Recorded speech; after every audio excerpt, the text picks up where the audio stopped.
You ask Tiger to solve. This deals with linear equations with one unknown. The final result is x equals 5. Let's solve it step by step. Simplify the expression. Expand the parentheses. Simplify the arithmetic. Group all x terms on the left side of the equation.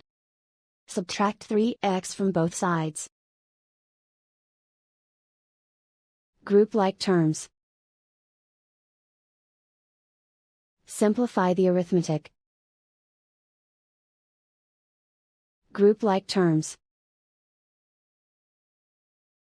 Simplify the arithmetic. Group all constants on the right side of the equation. Add 2 to both sides. Simplify the arithmetic.